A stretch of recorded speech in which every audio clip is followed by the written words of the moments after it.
Good morning, Saturday moaners. Good morning, good morning, good morning, good morning. Welcome if you're listening on podcast. Welcome if you're watching on YouTube.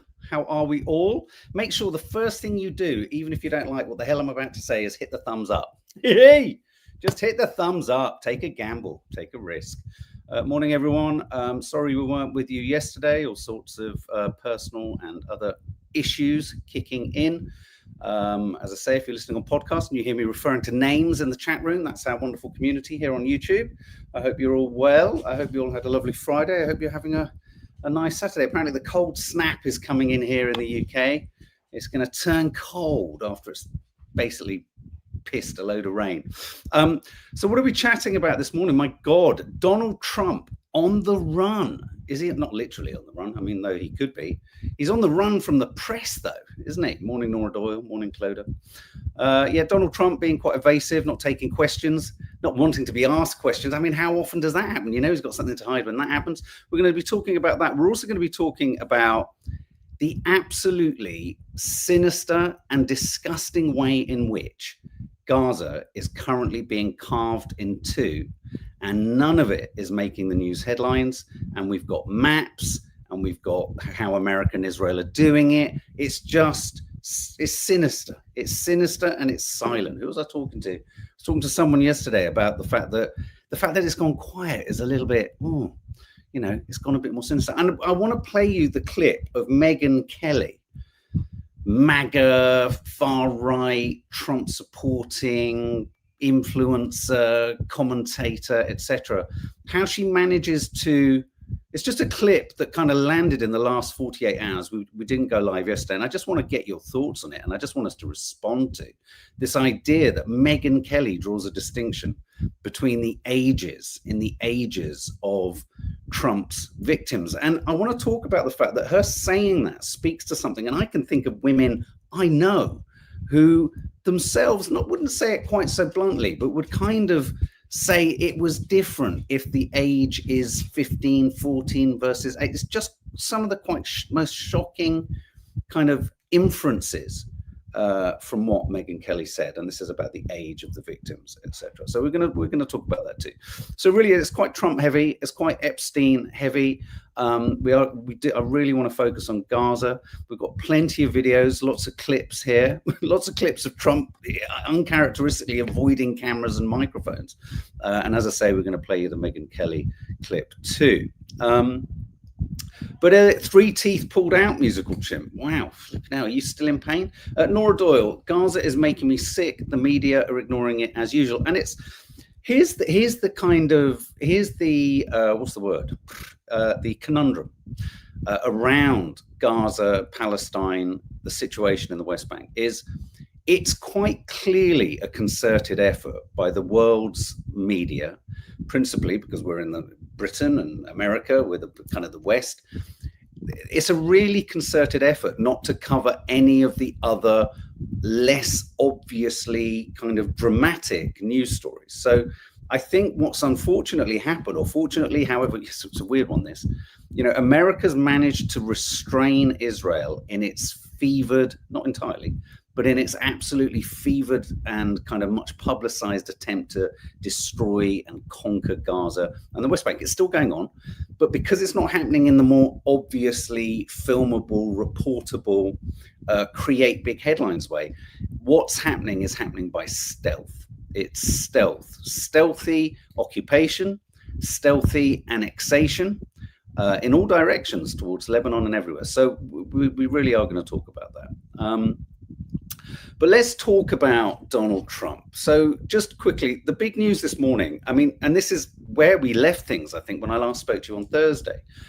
Trump says he really will be taking the BBC to court, but he's upped his price. So let's have a listen. This is one of the few moments we have got from Trump this week, actually talking or taking questions. And this is him on Air Force One, talking about taking the BBC to court, suing them, because I have an obligation. He's discovered the word obligation, so he's using it a lot. But here he is, just reminding us how much. I mean, I'm beginning to wonder whether this guy just plucks figures and numbers just from the ether. And retracted the report when they say they won't pay any compensation we'll sue them. We'll sue them for anywhere between $1 billion and $5 billion, probably sometime next week. So you're ready to take? Well, I think I have to do it. I mean, they've even admitted that they cheated.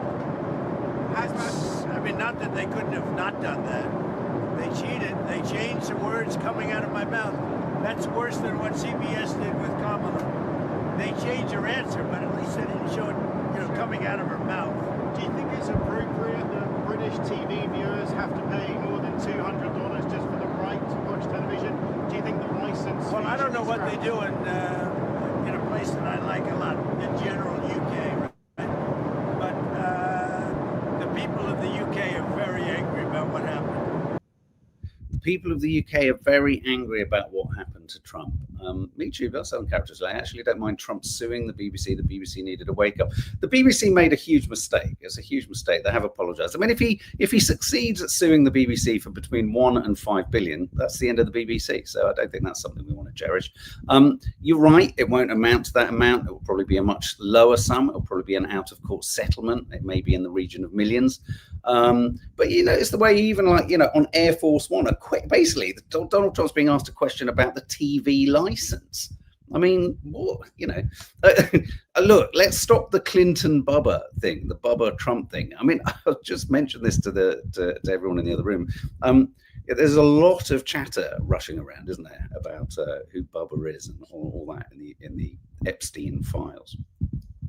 So that's Donald Trump. So let me just find my headlines. Donald Trump. Here we go. Trump says he will take legal action against the BBC despite its apology. Trump will sue the BBC for $5 billion despite the apology. US President vows to follow through on legal action threat against stupid and corrupt corporation after Telegraph investigation. I hope the Telegraph's really proud of itself.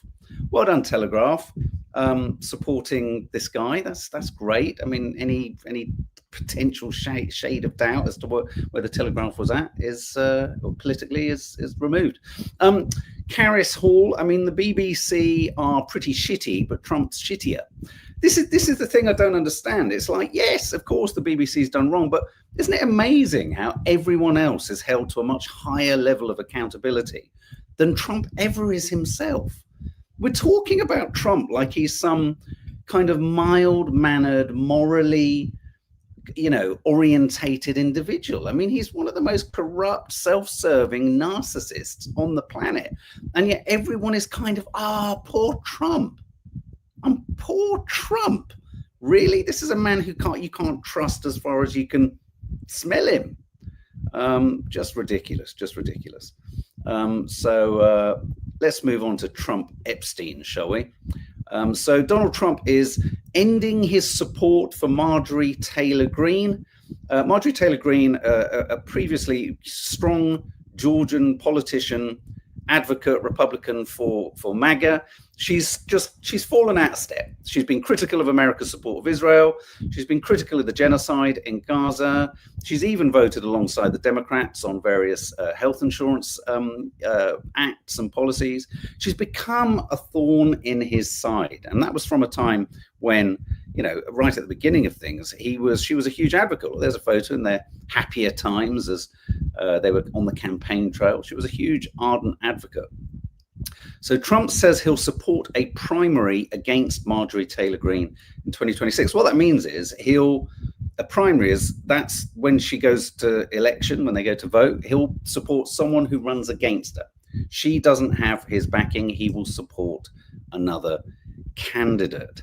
And the reason for that, one of the main reasons for that really, is because of her really quite, focused support around the Epstein file. She's become quite an advocate for, and she even, has threatened to release and announce the names of everyone on the Epstein files and the lists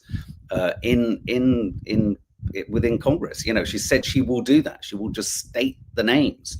Donna Holland and Marjorie Taylor Greene. Do you remember when we showed that clip years ago? Well, it was about years ago when she was sort of slagging off the Sky reporter.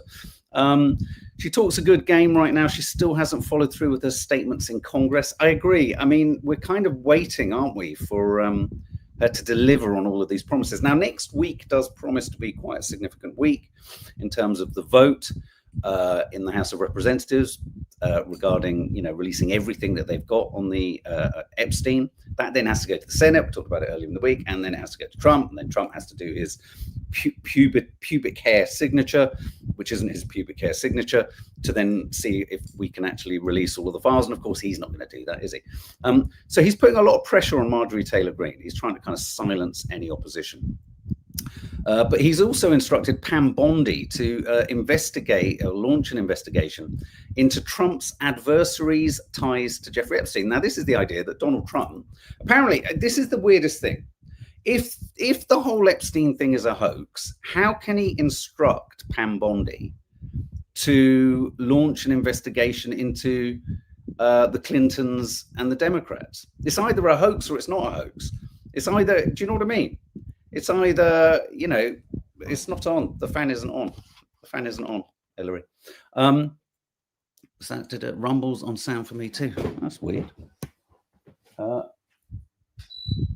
Are you getting any rumbles there? There shouldn't be any rumbles. Maybe it's from my phone. Is it from my phone? Maybe it's from my phone. Apparently, Putin may have dirt on Clinton and Trump blowing bubbles together. Or I can't verify that. I'm not entirely certain on that. I think it might have been my phone was near to the microphone, so apologies for that. What was I saying? Yes, so I can't remember what I was saying. What was I talking about? Apparently, Putin may have dirt on. Yeah, I've said that. Marjorie Taylor Greene also winning over Trump's former supporters, Tucker Carlson, etc. There is no. I've seen the email, but there certainly isn't footage, and there's certainly. I mean, Bubba could be anything, and blowing Bubba could it's a metaphorical thing, right? It's kind of he's helping someone out rather than necessarily. I think people are trying to absolutely do it. I've turned everything off. There can't be any noise now. So let me just find the headlines. Here we are. Yeah. So yeah, how can there be a hoax if he's saying investigate the Democrats?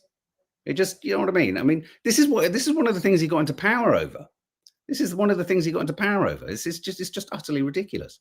Bondi announces investigation into Epstein ties to Trump's Democratic adversaries. He always looks like he's such a weird bloke, isn't he, Epstein? Whenever you see these photos, it's sort of, you think, such a sinister man. And yet he always looks so sort of hapless. Do you know what I mean? Hapless. No, B-tube. I'm not being literal. Of course, he's referring to it being a hoax, but it's just interesting, isn't it? It's only a hoax when it applies to him. It's just, you can't have it both ways. You just can't have it both ways. He always looks so hapless. And you hear this a lot about Epstein. I mean, obviously, he was propped up, he was supported, he was funded, he was facilitated. And actually, the man himself was a sort of hapless, cagoule-wearing buffoon. And I don't know if you saw the quotes. I mean, when Jeffrey Epstein says he's never met a more evil man than Trump, evil, defining evil is quite something. Smug, for sure. Trump insists, I know nothing about the girls mentioned in Epstein's emails in new comments. I mean, you can't keep saying that. You just can't keep saying that. So Donald Trump posted last night on Truth Social that he's withdrawing his support and endorsement of Marjorie Taylor Greene. But there's a few bits in this Truth Social post that made me chuckle. He sort of says that, then he goes into all of his amazing, things he's done. He's made money, he's brought trillions in, he's stopped 67 wars, trillions of dollars have come in. And then he says, all I see is wacky Marjorie complain. It seemed to all begin when I sent her a poll saying she shouldn't run. She was at just 12% and didn't have a chance. And then he goes on, look at this. He says, she's told many people that she is upset that I don't return her phone calls anymore. But with 219 congressmen, women, 53 US senators, 24 cabinets, almost 200 countries, and this bit, an otherwise normal life to lead. I don't think he leads a normal life. I don't think Trump leads an otherwise normal life to lead. I can't take a ranting lunatic's call every day. I understand that wonderful conservative people are thinking about primarying Marjorie. She's gone far left, even doing The View with their low IQ Republican-hating anchors. Imagine what he'd make of Nad say, "Thank you for your attention at this matter. Make America great again," in huge capital letters. It's it's just, and then shortly after those two things, he posted this image, which is even more frightening. For those of you listening, it's a man in a sort of Venetian mask type thing, you know, ball mask, saying Trump 2028. This is kind of scary. I mean, I just think he does this. I mean, I hope, who thinks he does the Trump 2028 just to kind of, for shits and giggles, just to kind of annoy people? Or who here, say yes or no, think he's actually going to change things to change the Constitution and run for a third term? Because for my sense of things is nothing's really going the way I'd have thought he'd have wanted them to. Civil unrest isn't materializing. Even ICE, the footage is backfiring. More and more people aren't biting the bullet or kind of taking the bait and all that kind of stuff. He won't. I don't think he can. I don't think he will run for a third term. And it also feels like he's running out of road. I feel like, I don't know if anyone else does, I feel like he's running out of steam.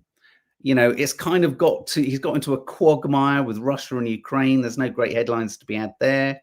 You know, ironically, he's kind of, in some way, though we're going to talk about how he hasn't resolved or paused or taken some of the heat, has he, out of the situation in the Middle East, certainly optically for the American public and politicians and the media. Venezuela is a kind of curious possible hotspot, but I don't even think Venezuela takes him too seriously on that. It's like, really, you're going to go to war with Venezuela? I think everyone's kind of like, what the fuck? It's all a bit strange. He can have a third term, but he can't run for a third term. I mean, I think he has to now move the ship towards an enormous iceberg in order to justify.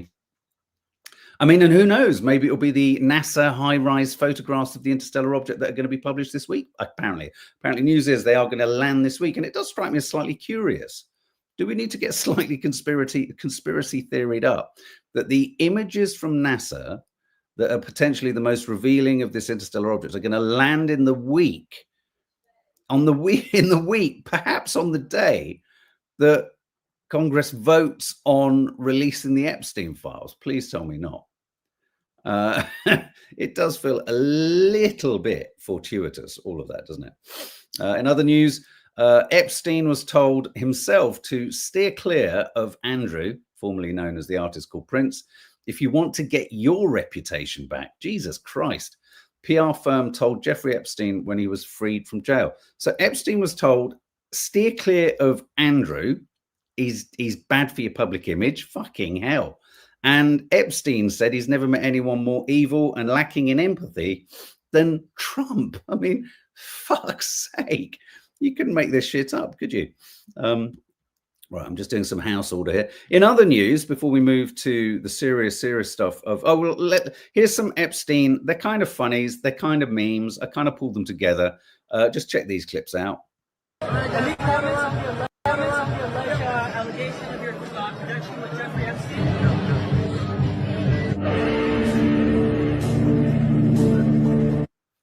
Any comment on your connection to Jeffrey Epstein? Bring me everyone. What do you mean everyone? Everyone! And that's accompanied with the text saying, release the Epstein files so we can see the names of everyone on the client list, MAGA, even if there are Democrats on it. And that's his response. We've got another one coming just now. We got to definitely write a song about how we do not diddle kids.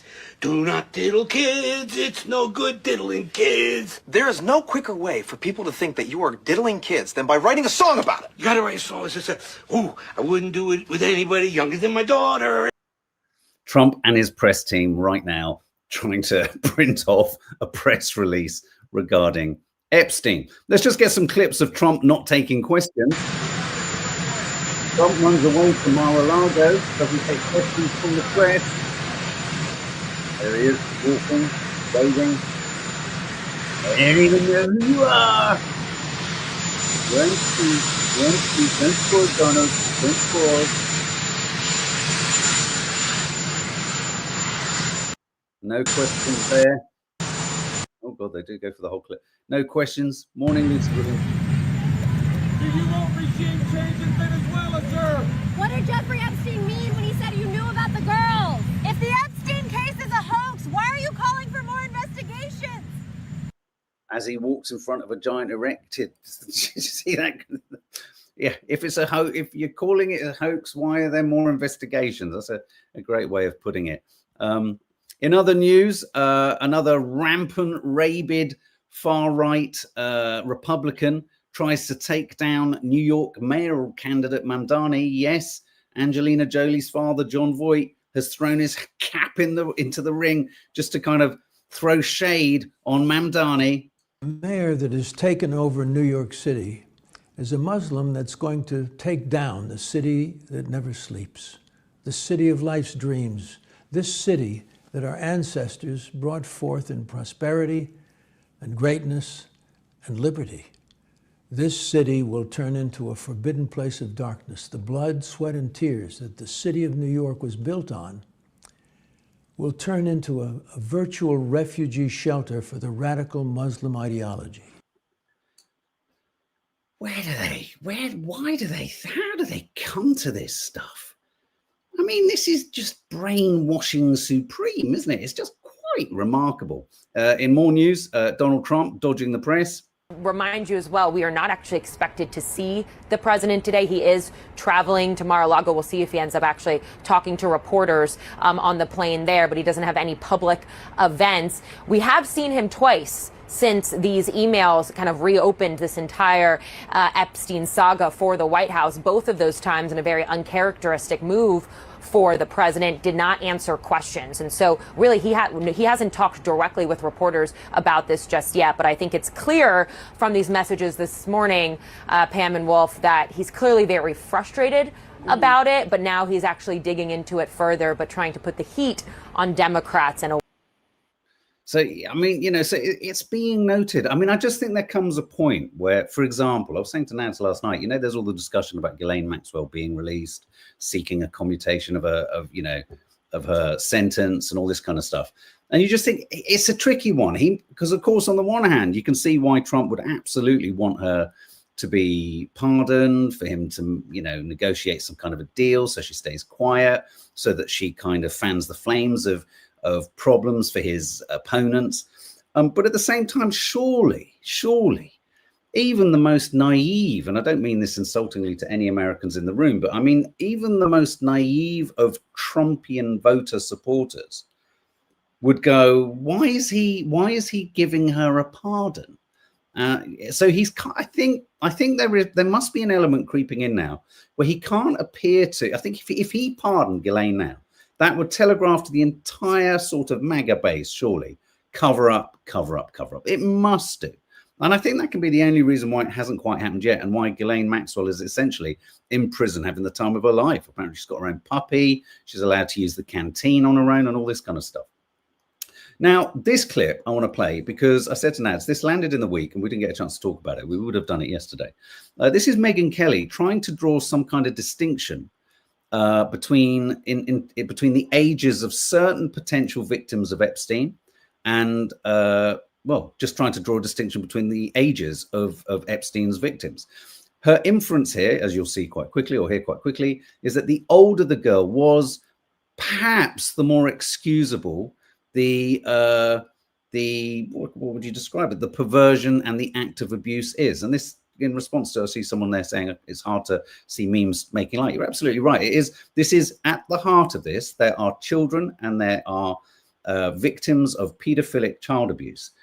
Regardless of how old a young child looks, this does not justify anything. Now, for me, I think the thing around the memification of stuff and the comedy of stuff is sometimes, not always, sometimes, the most effective way to get under or into the truth of these stories, the horror of these stories, is to take a satirical approach. And in that satire, that's where I think humor can be a really quite effective tool to kind of showcase and highlight the inherent awfulness or contradictions of what's going on, or hypocrisy of what's going on. But anyway, that's just, I just saw the comment go up, and I kind of understand exactly where you're coming from.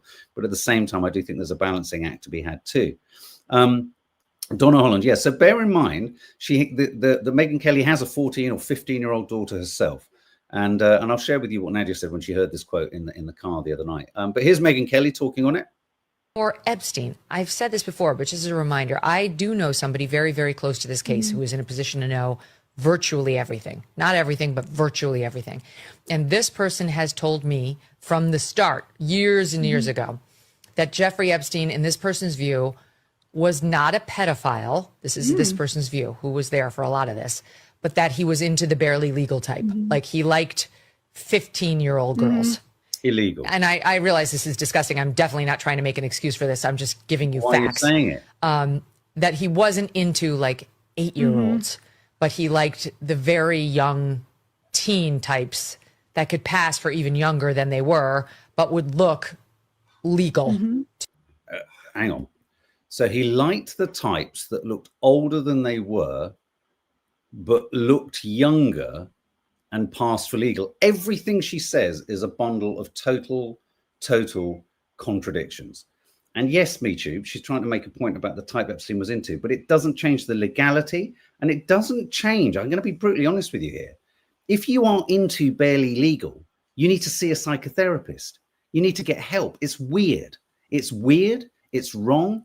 It's disturbing, and it's pedophilic. But just listen to her own description there. It doesn't make any sense. Definitely not trying to make an excuse for this. I'm just giving you facts. That he wasn't into like 8-year-olds, but he liked the very young teen types that could pass for even younger than they were, but would look legal. Now, in trying to draw a distinction, talking about the legality, I would argue that in saying that, it's an incredibly dangerous thing to say in terms of saying the legality is in question. She is not saying the legality is in question. No, but what she's doing there is she's essentially excusing and providing potential cloud cover and, a kind of, it's okay, it's not so bad. It's not so badness. It's all bad. It's as simple as that. It's as simple as that. And so to draw this kind of division and this kind of distinction by nudging it towards the older teenage girls, I'd like to ask her, would she feel safe sending her 14-year-old or 15-year-old daughter to, I don't know, spend some time with Epstein when he was alive by the same extension or standard? If your daughter, who's 14 or 15, was taken advantage of, do you not feel the same horror and protection that you would feel? To draw the distinction, it's not about whether it's worse or bad, or what it is saying is it tries to justify the illegal and the disgusting act of having sex, older men having sex with girls under the age or close to the age of 16. That's what she's legitimizing there. By even stating the difference, she's legitimizing it. It's just beyond belief. A passerby. And that is what I believed, and that was what I reliably was told for many years. And it wasn't until we heard from Pam Bondi that they had tens of thousands of videos of alleged, forgive me, they used to call it kiddie porn, now they call it child sexual abuse material, on his computer, that for the first time I thought, oh no, he was an actual pedophile. I mean, only a pedophile gets off on young children abuse videos. She's never clarified it. I don't know whether it's true. I have to be honest. I don't really trust Pam Bondi's word on the Epstein matters anymore.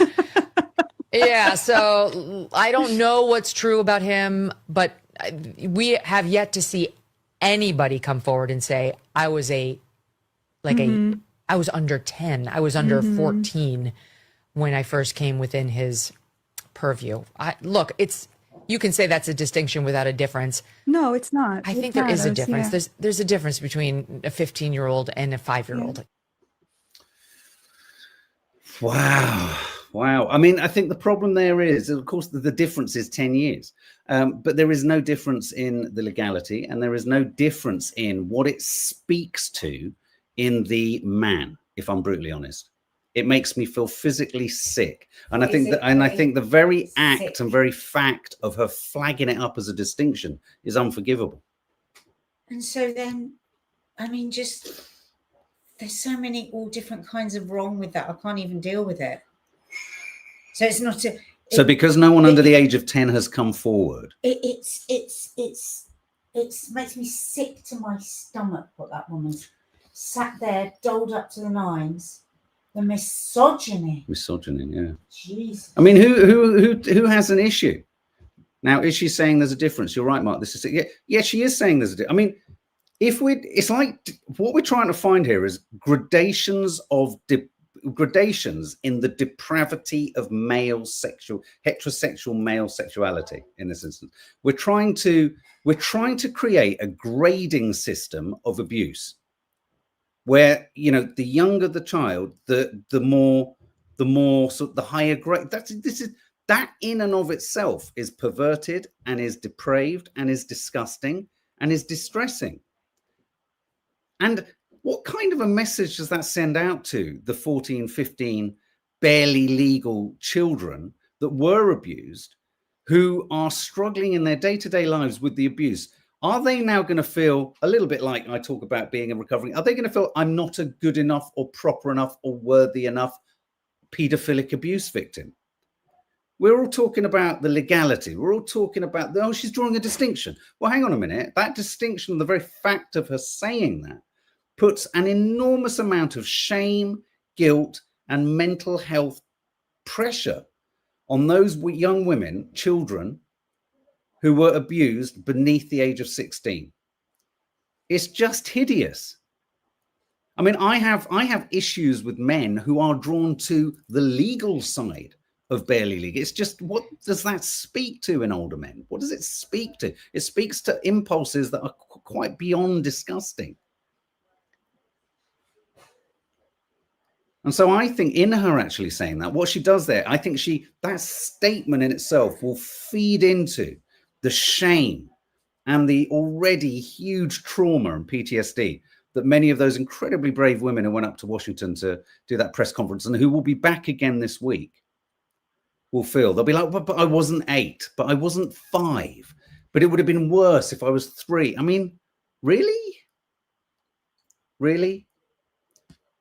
If she's got a source that knows this so well, why isn't that source sharing all of this information with the authorities? Staggering use of language, whatever her intentions, staggering use of language. Meanwhile, in New York, a sculpture has reemerged of Trump and Epstein. Dancing, holding hands and dancing. Remember this popped up in Washington and then bulldozed away.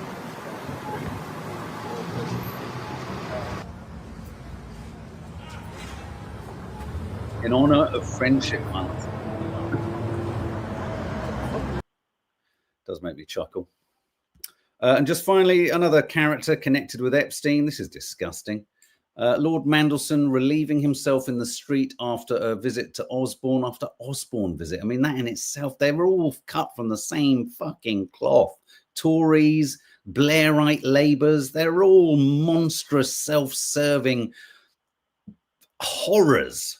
And look, there is, okay, you know, everyone gets caught short. There is on the phone, former ambassador to US spotted urinating against a wall in Notting Hill, quickly zipping up.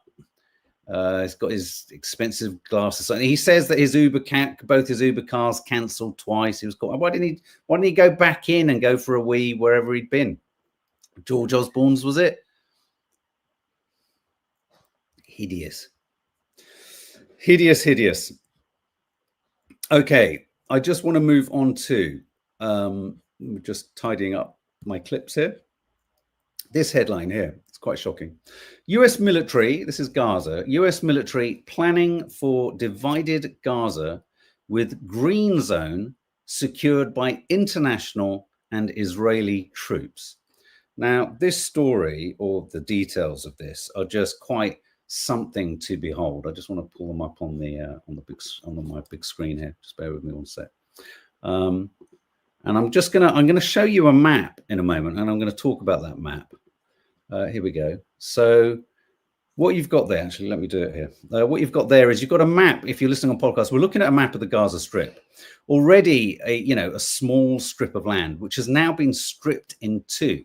You have the red zone, you have the green zone, you now have the infamous yellow line. If anyone dare to not even step on the yellow line, but if you dare to, this is where the IDF are at.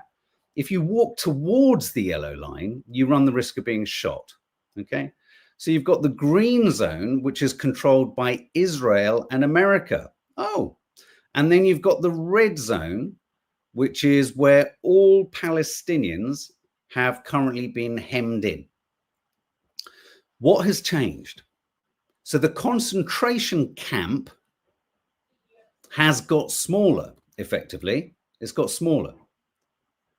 Oh, this just makes me feel sick. So the US is planning for the long-term division of Gaza into a green zone, as you can see on the map there, under Israeli and international military control, where reconstruction will start, and a red zone. Now, on that, there are already reports of Israeli bulldozers simply bulldozing debris and rubble into the red zone. So clearing all of the destruction that they've caused into where the Palestinians are currently residing so that they can build in the green zone what?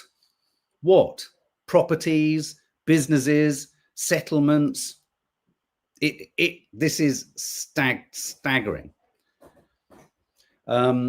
Foreign forces will initially deploy alongside Israeli soldiers in the east of Gaza, leaving the devastated strip divided by the yellow line. This is what a US official said under the condition of anonymity.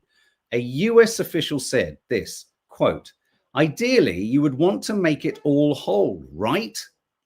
Yeah, certainly if you're Palestinian. It's going to take some time. It's not going to be easy. So what you have here is a map confirming the constriction and constraint of the Gaza Strip into an even smaller refugee camp for an even larger, larger in terms of relative to space, huge population in a tiny space. And you'll also notice economically, Israel has got coast, or the Israel and US control has got a coastal reach at the top, at the north, and a coastal reach at the south, just by Rafah. This was always the strategy. This is it. It's taken over. It's quite shocking. Quite shocking. After weeks in which the US promoted reconstruction in the form of fenced-in camps for small groups of Palestinians, referred to as alternative safe communities, those plans were dropped. This is a snapshot of a concept that was put forth at a certain time. Humanitarian organizations who've repeatedly raised concerns about these camps said on Friday they had yet to be notified of any change in the plans. And what you've got here, this is another map of it. This is, so where you're looking at a map now, which looks like a sort of heat map or an infrared map, where you've got the darker red colors, that's where there's a larger quantity of debris in thousands of tons. And not surprisingly, they're around urban settlements or around cities, around Khan Yunis, Rafah, and Gaza City. You can see there that huge thousands and thousands, tens of thousands of tons of rubble. But what they're doing first is they are essentially tipping all of the waste into that. It's the metaphor and the analogy of a building site is so horribly apt. It's so just clear all that out of the way. It doesn't matter that there's 1.6 million Palestinians there. Just push that up. Use that. In fact, actually, we could use all the rubble that we push from the green zone. We could use that to make the wall. Why don't we make the wall? Because we've got, oh, by the way, over in Lebanon, Israel's building a wall there too, violating the UN resolution. So in order to quickly snaffle their gains and complete the expansion of Greater Israel, Let's build a wall. They're building a wall in Lebanon, which overreaches the agreement with the United Nations. So they've got a nice big slab of Lebanon. They've got the Golan Heights, and now they've got this. And nothing is being reported in the news because when there's bulldozers involved, it's not very newsworthy. Let's get a flotilla going. You're absolutely right, Edward Bevington. Let's get more. What? This is just happening. And here's some footage, some recently released footage of IDF soldiers in the house of a Palestinian family drinking their tea and celebrating the fact that they're probably dead. This was taken in 2024. I mean, we've seen so much of this footage, but here's some more just because this is doing the rounds. Bonjour. Tea time. Tea time. Yeah, it's biscuits. It's that tea time. La baguette.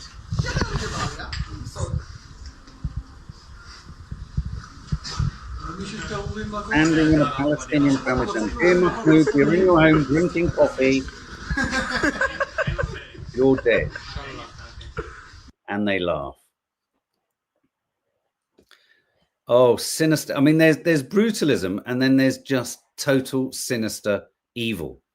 And to laugh, that's the normalization of the dehumanization of Palestinians.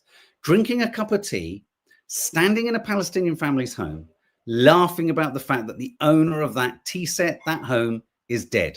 And they're all just looking at each other like they're standing at a fucking sixth form prom or, in America. Let's have a listen to this. This is an interview with your infamous queen of the settlers getting pushback from, I believe he must be an Israeli host. I'm asking if you're condemning the attack by settlers, by your people last night in Hawara, putting houses on fire while people and children were in them. That's my question. Are you or are you not condemning it? Believe me, I heard you. And I say I condemn one thing, the killing of Jews. And for this, I'm here. And for this, my friends were in Hawara. And if the government doesn't give us 100% protection, then we will build more and more settlements. What I address the government with is, if you don't want to see acts like what happened yesterday in Hawara, then let us build new communities on the mountains of Judea and Samaria. That sounds like a threat, Daniela Weiss. That sounds like a threat. It is. I mean, when they do all of the heavy lifting of their evil, malicious, imperialist, psychopathic, sociopathic, racist, genocidal, holocaustal language, when they spill it out like that. I mean, what's happening ironically now is that because Netanyahu is manipulatively and strategically shifting how he gets what he needs to get, i.e. walls going up in Lebanon, the green zone encroaching and making Gaza Strip even smaller. And look, who's putting up any opposition to this? This will be the new normal. Gaza is going to be even smaller, and then Gaza will be even smaller, and then that red zone will just slowly erode, and across time, with the drifts of time, like the sea coming into the coast, it will just slide in and slide out, and then get smaller and smaller, and eventually everyone will be like, oh, hang on a minute, there's EasyJet flying to fucking Gaza City. And yet here they are. They don't make any fucking secret of what their intentions are, and she's standing there with her gurning face, threatening Netanyahu. And the reason we could be up for some kind of huge civil unrest in Israel is because now even Netanyahu is kind of like, well, we're going to get more done if we don't make our nasty, genocidal, colonialist intentions obvious.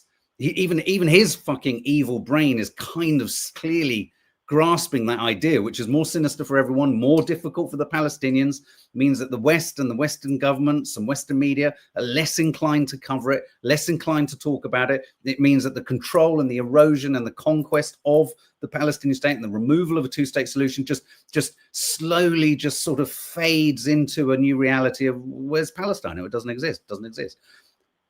All of this is happening And these settlers are getting more and more violent because Netanyahu isn't being more violent. Beyond a joke. I mean, you've got the most sinister evil villain in a film, and then you introduce an even more sinister evil set of villains in the settlers. It's just like, fucking hell. What next? They have to fucking rise Beelzebub, the devil, from the fucking rubble. Demonic. It's demonic. And I want to hear all of those fucking outspoken wankwads in this country forever hammering broadcasters here. I just want to hear what you think of her. I want to hear what you think of her. All you lot. I want to hear what your opinion on this language is. What your opinion on terrorist settler violence is. I mean, I think, have forever and a day, when in our coverage of Gaza talked about the West Bank. It's hideous. I mean, Gaza is just, I think we said it quite a while back, and I was quite bleak on this. It's game over. There was the moment to some degrees has passed because they have so successfully hobbled. It's like if you get someone in a fight to a place where they can't stand up at all, it's a pretty safe bet you can't do much more than get them to a hospital, and then it's game over. And if you're the hospital, if you've destroyed them, it's analogous to this. You go into a pub, you smash the living daylights out of someone, you hospitalize them, you wheel them off to hospital, but when they come round in the hospital, guess who's operating on them? Israel. Wow. It's just, and so just to remind you, Israel look, there they are, building a wall inside Lebanon. And just remember Daniela Weiss's face and her comments there when Donald Trump says, don't worry about the West Bank. You don't need to worry about the West Bank. Nothing's happening in the West Bank. It's because it's happened. It's all happened. And what we're going to have to end up fighting for now is a fight against apartheid. It's not that you give up the fight, but who's there to fight for the land? Who's there? I mean, Blair? Are you having a fucking joke? He is Beelzebub. He is the sinister, demonic fucking character that they bring out after Daniela Weiss and Netanyahu is Blair. Oh my God, how fucking sinister. Anyway, we are fast approaching the end of things here. So that's just, and just to kind of just echo that, record settler attacks in West Bank opening up rifts within Israel. And that's what I mean. There are rifts in Israel. The settlers are angry that the Israeli regime and government isn't being as violent and as obvious in its genocidal intent than it has been for the last 2 years. So you've got settlers furious with Israel. So great. Dog eat dog. Go and eat yourselves up. Destroy yourselves with your own internal squabbles, fights, and battles. Just eat each other up. Your evil is runs so deep. Let it consume you. And then let you be haunted by the bones and the remains of all of those Palestinians who've been killed in Gaza and the West Bank. Hideous. Hideous. Hideous. Oh, just quick, I pulled this headline just because it fucking depressed me. Your party plunged into fresh chaos as MP quits over persistent infighting. The whole Zara Sultana, Jeremy Corbyn mission is fucked. They went and shot themselves in the foot. We all had such high hope. And thank God Zach Goldsmith's come through with the Green Party with some degree of fucking cohesion, hope, optimism, authenticity, and none of this fucking nonsense.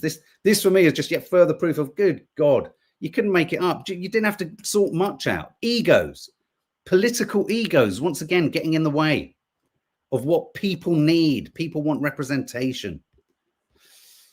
Oh, okay. I'm going to show you one last clip, which is kind of funny for anyone on the dating scene.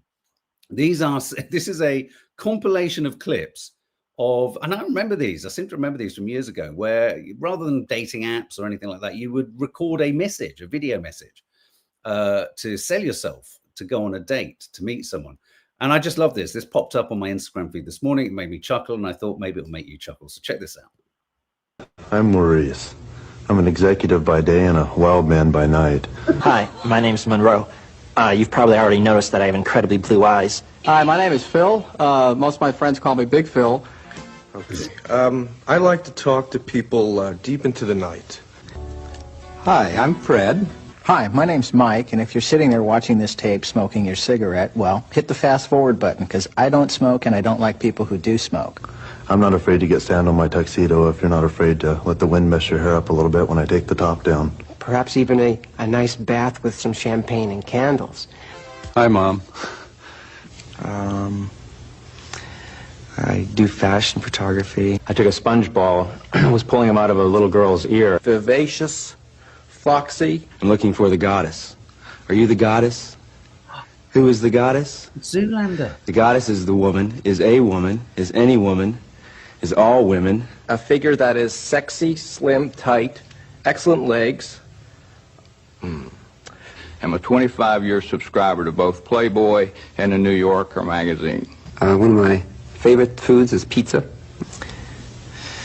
And just sugar and spice and all those things that are nice. You know what I'm going to say as well, which is really weird. I mean, God almighty, that was so hideously depressing.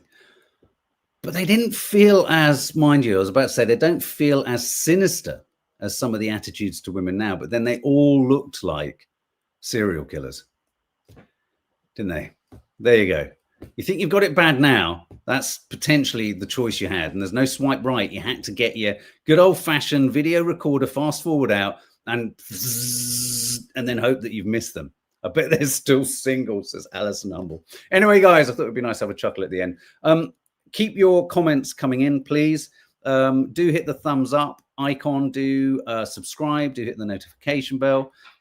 We are about to go over to the kitchen for the Curly Cooks of Croydon. I think there's cake being made and something else tasty being made as well. So we will see you. Get yourself a cup of tea, cup of coffee, or a glass of wine, or a gin, or a vodka, or any kind of alcoholic beverage. And we will see you in 7 minutes. In fact, I think that might be the in-laws arriving. I think Betty and Teddy are in the house. Take care, guys. See you soon.